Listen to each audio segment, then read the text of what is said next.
We received a call from a residence in the city of Orange. Their Carrier Slimline air conditioner was not functioning.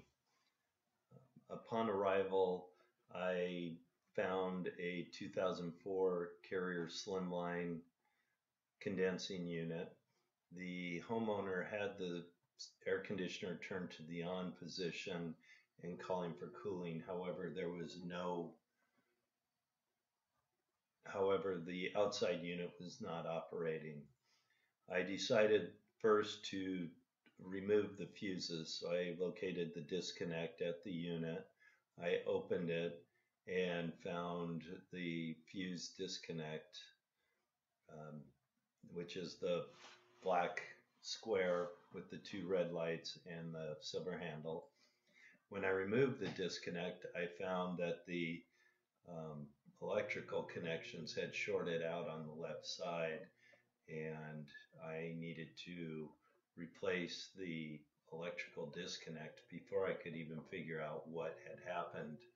Um, Sometimes you can lose a disconnect because of loose wiring or just a bad connection. You can see here how the fuse itself was burnt on the bottom portion, as well as the left side had signs of overheating at the top and bottom. The unit had two 50 amp fuses inside. I removed the cover panel of the disconnect, and I went to the breaker and made sure I turned off the 50 amp 2-pole breaker that was marked air conditioner.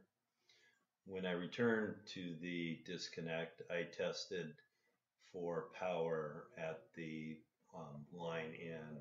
I actually have one of my probes to ground and one to each connection, one to line in and ground. After finding no power, I knew it was safe to remove the disconnect.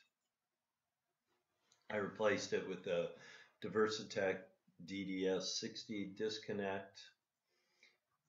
I removed the old disconnect, installed the new one, and replaced it wire for wire.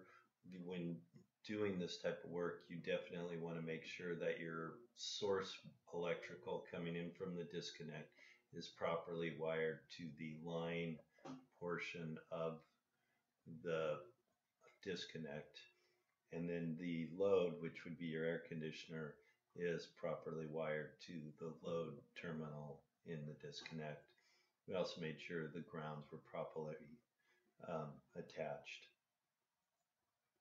I re-energized the system at the main circuit breaker, making sure it latches on tight. I went to the nameplate of the air conditioner and wanted to double check the amp draw rating of the compressor as well as the fan motor. These are ratings that are not to be exceeded. I made sure I put in two new 50 amp fuses.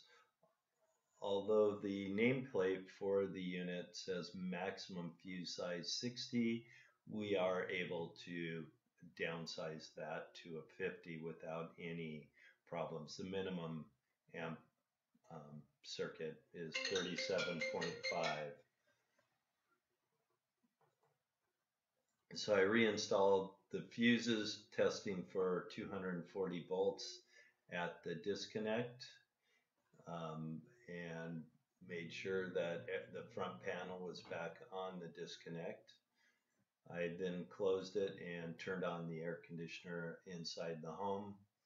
I let the unit run for about 15 minutes, and I tested the amp draw with my Fluke meter to make sure that none of the readings were outside of the nameplate rating. The common wires where you take the reading on the compressor, it's running at 19.8, which is within margin. I then tested the outdoor fan motor, which was 1.9 amps. It was a little higher than what it was rated, but it was not outside of the norm. I then connected my high pressure gauge and low pressure gauge on the refrigerant lines and tested the refrigerant level. I wanted to make sure that we were operating at the proper subcool, which was 10.1, and that the liquid and suction pressures were within operating values. The system was operating properly. I made sure my clamp for my subcool test was properly installed on the liquid line, and everything checked out properly. I put the system back together, and the customer was happy to have air conditioning on a 105-degree day.